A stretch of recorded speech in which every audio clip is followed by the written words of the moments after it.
मेरे प्यारे बच्चों, बहुत सारा प्यार। मैं आपकी हिंदी अध्यापिका डॉक्टर बेबी शर्मा आज आपके लिए रेखा शर्मा द्वारा संकलित कक्षा तीसरी की हिंदी पाठ्य पुस्तक स्वरूचि से पाठ 5 सिद्धार्थ की करुणा लेकर आई हूँ। जैसे कि पाठ से हमें पता चल रहा है, करुणा का शाब्दिक अर्थ होता है प्रेम भाव, दया भाव।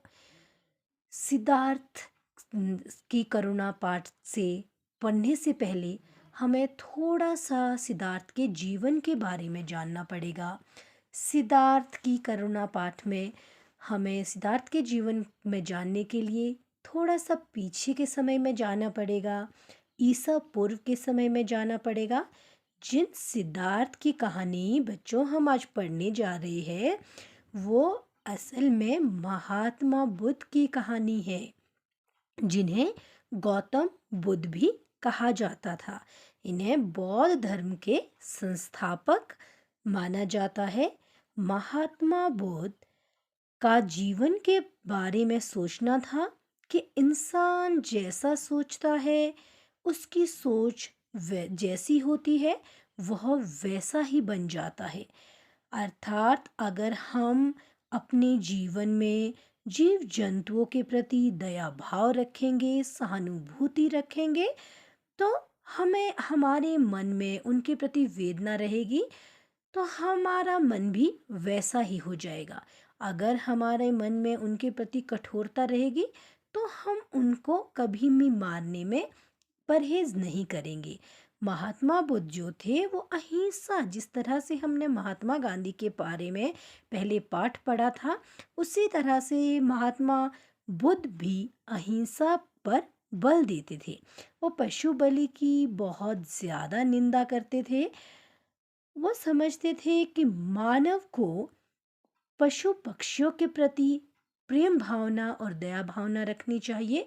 उन्हें उनका मानना था कि जिस तरह से मानव मन के अंदर वेदना और दर्द का भाव रहता है, और वो अपनी बातों को अपनी वाणी के द्वारा दूसरों तक पहुंचा सकता है, उसी तरह का भाव और वेदना, दर्द पशु पक्षियों के मन में भी होती है, परंतु उनके पास वो वाणी नहीं है जिससे वो लोगों को अपनी दर्द वेदना दिखा सके।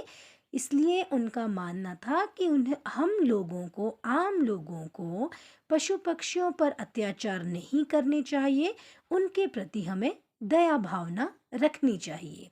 तो ये था थोड़ा सा महात्मा बुद्ध के बारे में ज्ञान। अब हम अपना पाठ सिद्धार्थ की करुणा पढ़ना शुरू करेंगे। प्राचीन काल में शुद्धोधन नामक राजा थे। उनका एक पुत्र था सिद्धार्थ। वह बहुत दयालु था। एक दिन सिद्धार्थ बगीचे में सैर कर रहा था। तभी एक हंस उसके सामने आकर गिरा। हंस के शरीर में तीर लगा था। वह दर्द से छटपटा रहा था। हंस की छटपटाहट देखकर सिद्धार्थ को बहुत दुख हुआ। उसने घायल हंस को गोद में उठाया, फिर धीरे से उसके शरीर में से तीर निकाला और उसका घाव धोने लगा। तभी सिद्धार्थ का चचेरा भाई देवदत्त वहां आ गया। वह बोला, यह हंस मेरा है, इसे मुझे दे दो। सिद्धार्थ ने कहा, भैया, यह हंस तो दर्द से छटपटा रहा है, मैं इसे आपको नहीं दे सकता। देवदत्त बोला, मैंने इस हंस पर तीर चलाया है, इसलिए यह हंस मेरा है। अब देखो बच्चों, यह कहानी प्राचीन समय की है, जब शुद्धोधन नाम के एक राजा थे और उनके पुत्र का नाम सिद्धार्थ था। सिद्धार्थ का मन बहुत दयालु था। जीव जंतुओं से वह बहुत प्रेम करता था। एक दिन सिद्धार्थ बगीचे में घूम रहा था।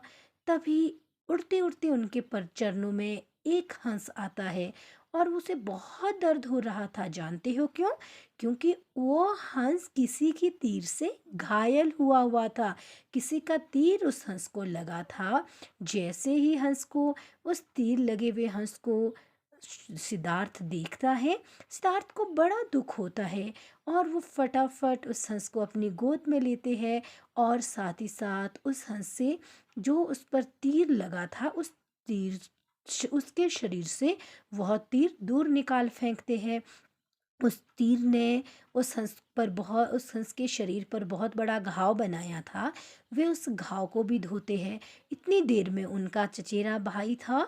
चचेरा होता है चाचा का बेटा। चचेरा भाई था।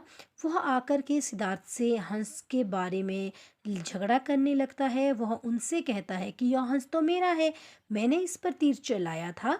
परंतु सिद्धार्थ जो है वो अब उस हंस को नहीं दे उस सिद्धार्थ हंस को देवदत्त को नहीं देते हैं और वो कहते हैं कि ये हंस तो दर्द से छटपटा रहा था, तुमने इसे मारने की कोशिश की है, मैं आपको ये हंस नहीं दे सकता। Now turn your next page on 36। Siddharth ने आश्चर्य से कहा, आपने? परंतु आपने इस मासूम पक्षी को क्यों मारा? देवदत्त बोला, मुझे शिकार करना अच्छा लगता है, मैंने इसका शिकार किया है, इसलिए यह हंस मुझे दे दो। अब देखो दोनों भाई आपस में लड़ रहे हैं। सिद्धार्थ ये सुनकर हैरान हो गए हैं कि उनके ही चचेरे भाई ने उस पक्षी को मारने की कोशिश की है और वो दुखी होकर कहते हैं कि तुमने इस पक्षी को क्यों मारा?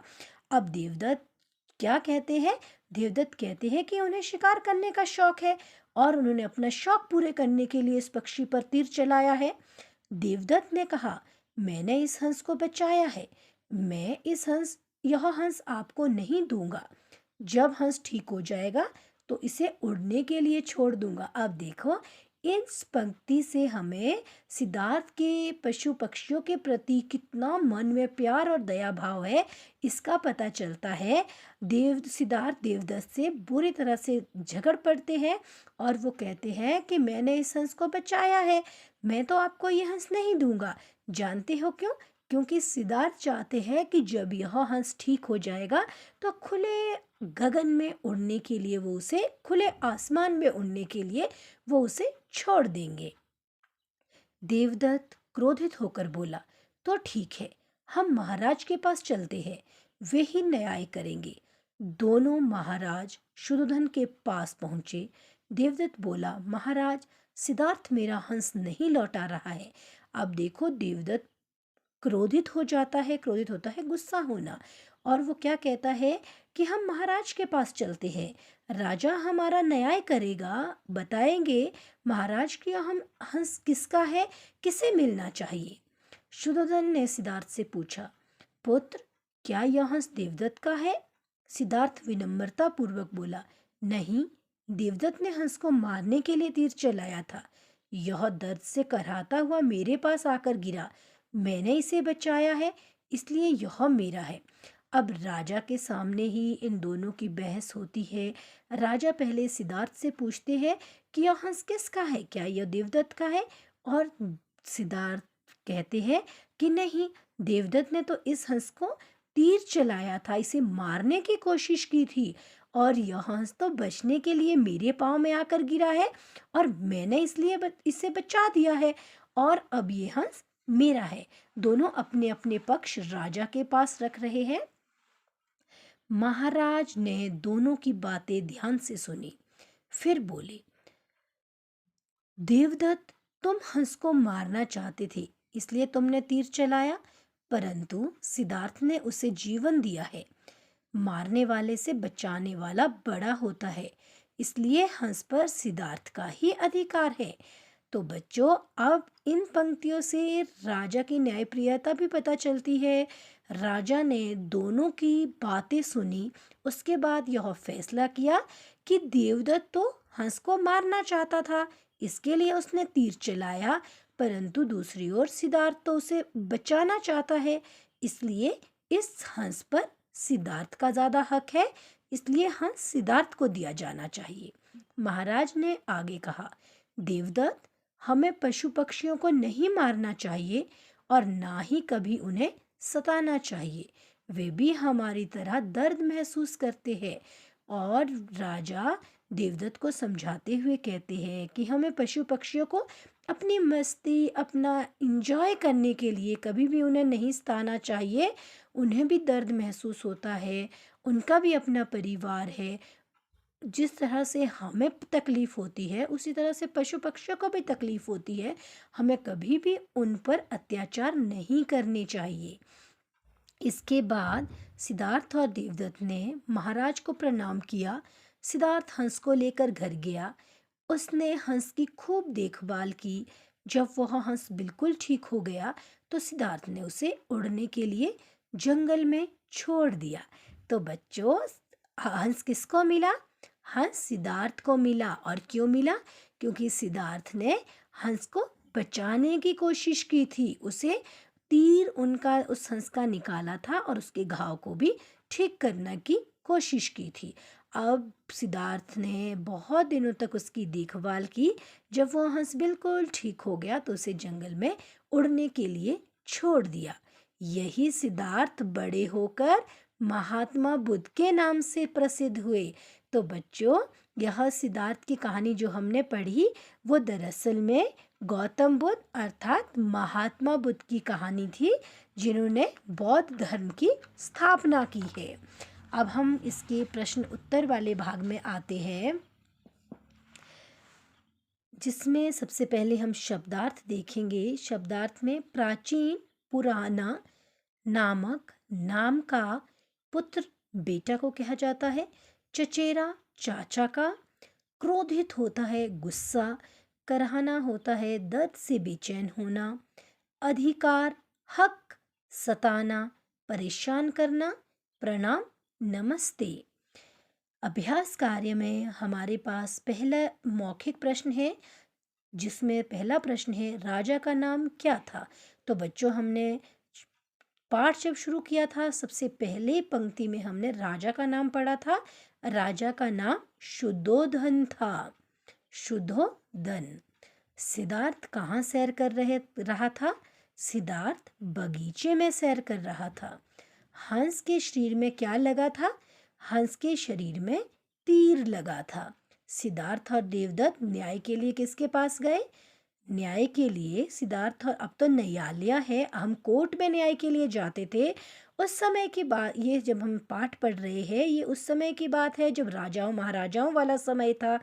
उस समय राजा ही आज के जज होते थे, जो फैसले सुनाते थे।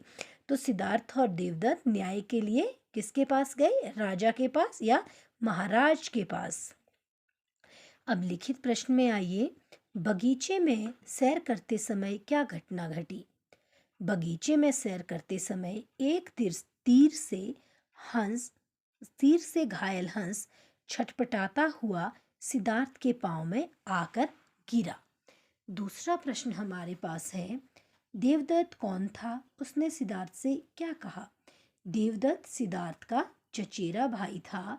उसने सिद्धार्थ से कहा, मैंने इस हंस पर तीर चलाया है, इसलिए यह हंस मेरा है।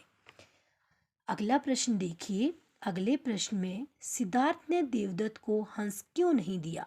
सिद्धार्थ ने देवदत्त को हंस इसलिए नहीं दिया क्योंकि वह हंस की जान बचाकर उसे खुले आसमान में, खुले आकाश में उड़ने के लिए छोड़ना चाहता था।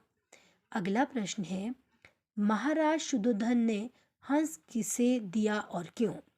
महाराज शुद्धोधन ने हंस सिद्धार्थ को दिया क्योंकि राजा का मानना था कि मारने वाले से बचाने वाला बड़ा होता है। तो बच्चों, अगले ये थे हमारे प्रश्न उत्तर। अब आप दूसरे प्रश्न पर आइए।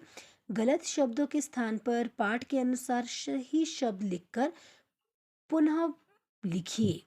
आपने सही वाक्य बनाना है। इसमें जो हमने पाठ पढ़ा है, उस पाठ को ध्यान में रखते हुए यहाँ थोड़े से गलत शब्द का यूज़ किया गया है, आपने उन्हें बदलकर सही लिखना है। सिद्धार्थ बगीचे में कसरत कर रहा था। तो बच्चों बताइए, सिद्धार्थ बगीचे में कसरत कर रहा था? नहीं, सिद्धार्थ तो बगीचे में सैर कर रहा था। तो इसमें क्या आएगा? कसरत की जगह सैर। देवदत्त दर्द से तड़फ उठा। तो बच्चों, हमने पाठ पढ़ा है, दर्द से कौन तड़फ रहा था? तीर हंस को लगी थी, तो दर्द से तो हंस तड़फ रहा था। तो इसमें देवदत्त की जगह क्या आएगा? हंस। हंस दर्द से तड़फ उठा। सिद्धार्थ को शिकार करना अच्छा लगता था। सिद्धार्थ तो कैसा व्यक्ति था, कैसा राजकुमार था? सिद्धार्थ बिल्कुल पशु प्रेमी, पक्षी प्रेमी था। उसे शिकार करना बिल्कुल अच्छा नहीं लगता था। शिकार करने वाले कौन थे? हाँ, उसका ही चचेरा भाई देवदत्त। सिद्धार्थ की जगह क्या लिखेंगे हम? देवदत्त को शिकार करना अच्छा लगता था। अगला प्रश्न है, देवदत्त ने हंस को बचाने के लिए तीर चलाया। देवदत्त ने तो हंस को बचाने के लिए तीर नहीं चलाया था। वो तो हंस को क्या करना चाहता था? मारना। देवदत्त ने हंस को मारने के लिए तीर चलाया था। अगला है, सिद्धार्थ तीर को लेकर घर गया। सिद्धार्थ ने तीर तो घर नहीं लिया, तीर तो उसने उसे बागीचे में फेंक दिया। किसे लेकर घर गया? सिद्धार्थ हंस को लेकर घर गया। अब तीर की जगह क्या आंसर आया इसका? हंस। तीसरा प्रश्न देखिए, नीचे दिए वाक्य किसने कहे? सही उत्तर चुनिए। मारने वाले से बचाने वाला बड़ा होता है, ये शब्द किसने कहे थे? राजा ने। हमारे पास 3 ऑप्शन है, सिद्धार्थ, देवदत्त और महाराज शुद्धोधन। ये शब्द महाराज शुद्धोधन के हैं। सही उत्तर महाराज शुद्धोधन।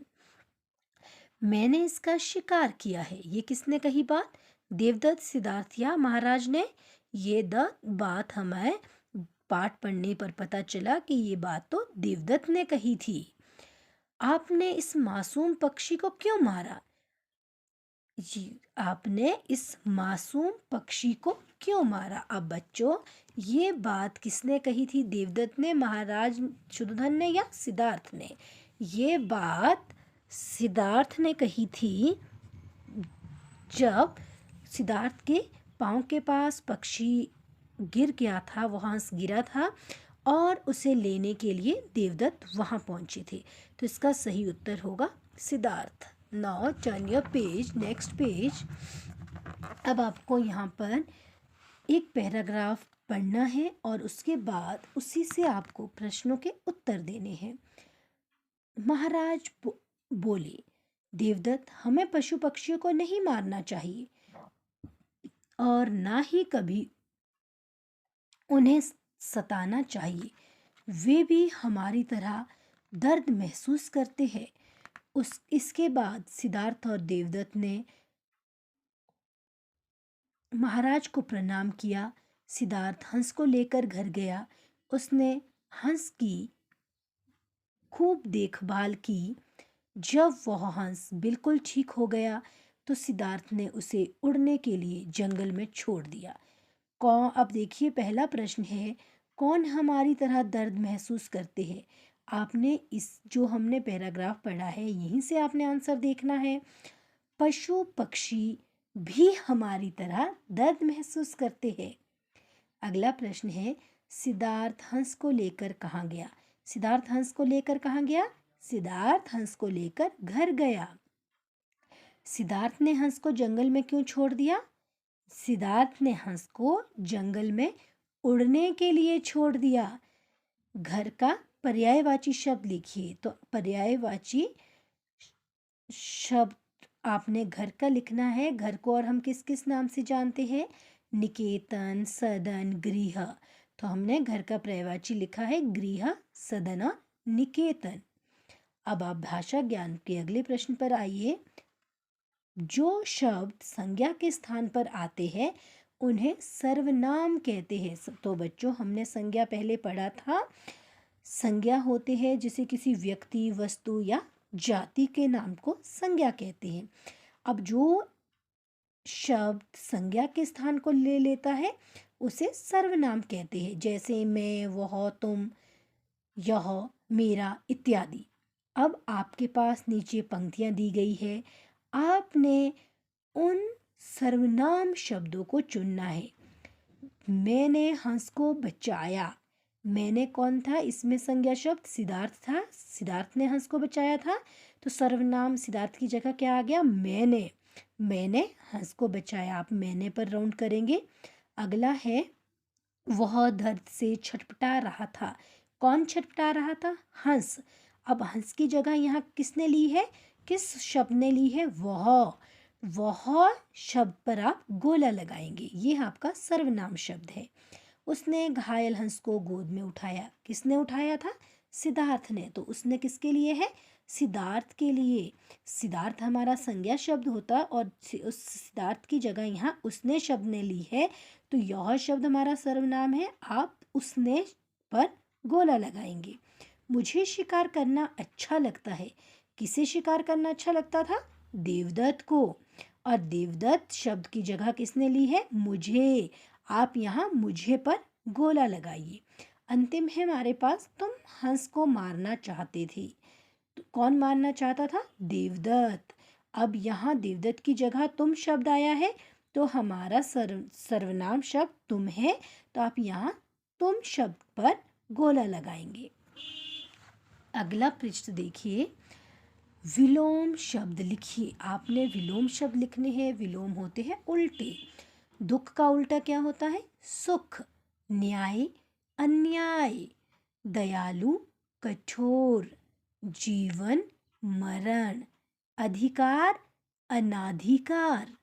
राजा रंक। ये थे हमारे विलोम शब्द। अब आपके पास आगे कुछ शब्द दिए हैं, आपने उसे जोड़ा में लिखना है, उसके जोड़े बनाने हैं, किसके साथ वह शब्द सही रहता है। न्याय करने वाले को क्या कहते हैं?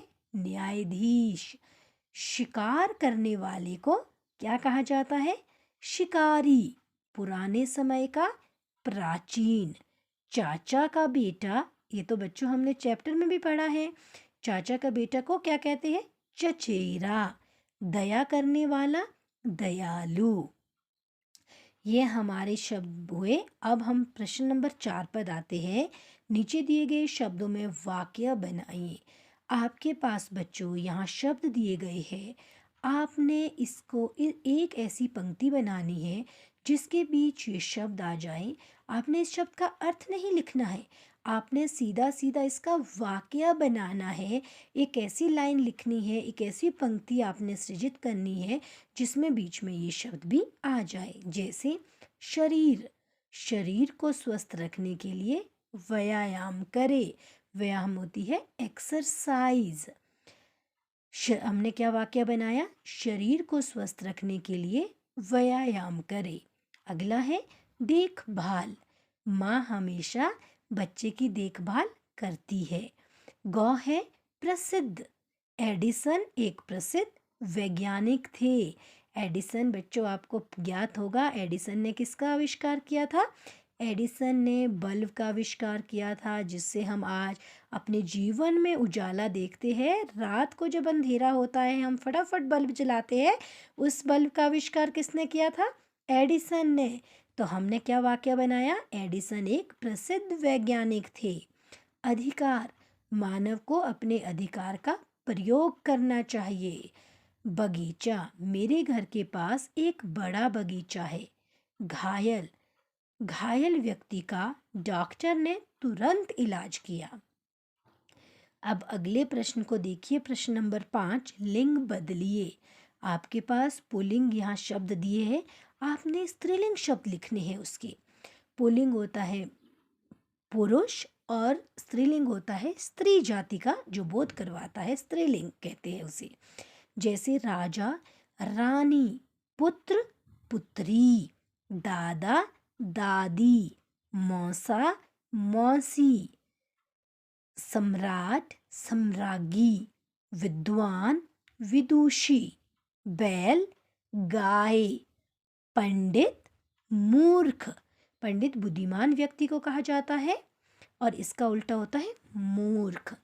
अब आप अंतिम पेज पर आइए, पेज संख्या 42 42। अब आपने शुद्ध वर्तनी देखनी है। वर्तनी होती है डिक्टेशन वर्ड्स। आपके पास कौन सा सही तरीके से लिखा गया है? सिद्धार्थ, इसमें पहला शब्द सिद्धार्थ, सिद्धार्थ, सिद्धार्थ, सबसे पहला जो है 100 में छोटी ई धो आ थौ के ऊपर रौ, यह हमारा सही है। अगला ख में निर्दोष शब्द है।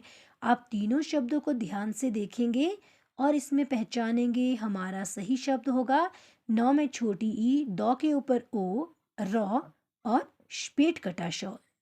ख जो है इसका दूसरा हमारे पास सही शब्द है। गौ भाग है शुद्धोधन, शुद्धोदन। आपने देखना है कि इसमें सही कौन सा है। इसमें भी हमारा गौ में भी हमारा दूसरा शब्द ही सही है। श में छोटा ऊ, द, ध, ओ, द, न। अंतिम हमारे पास है क्रोधित। जैसे कि हमारे पास बोलने से भी पता चल जाता है कि कौन सी ई है, छोटी ई। छोटी तो बच्चों दो में है। अब क्रोधित तो नहीं होता, ध होता है, तो द और ध की ध्वनि हमने सुननी है। तो क्रोधित कहाँ है? पहला शब्द जो है क में र, ओ, ध में छोटी ई, त, क्रोधित। तो बच्चों यह था हमारा संपूर्ण 5वां पाठ जो हमने अभी एक्सरसाइज के साथ, अभ्यास के साथ आपके साथ पूरा किया है, सिद्धार्थ की करुणा। अब आपको यह पाठ समझ में आया है? आपने कमेंट सेक्शन पर लिखना है। अगर कोई इसमें आपको लगता है कि यह मुझे समझ नहीं आया है, वो भी आपने मुझे बताना है। अगर आपको यह वीडियो अच्छा लगा तो आपने इसे लाइक करना है और शेयर ज़रूर करना है। जो आपकी तरह आपकी क्लास के बच्चे हैं, आप उनके साथ मेरा वीडियो शेयर कर सकते हैं। और मेरे YouTube channel doctor baby Sharma को सब्सक्राइब करना ना भूलें, क्योंकि अभी हमारी पुस्तक में बहुत सारे चैप्टर हैं। धीरे धीरे करके मैं सब चैप्टर आपके लिए यूट्यूब पर डालूँगी। और मेरा चैनल डॉक्टर बेबी शर्मा, आप इसे सब्सक्राइब करें ताकि आपको अगले वीडियो की नोटिफिकेशन, जैसे ही मैं वीडियो डालूं, आप तक वह नोटिफिकेशन पहुंच जाए। धन्यवाद।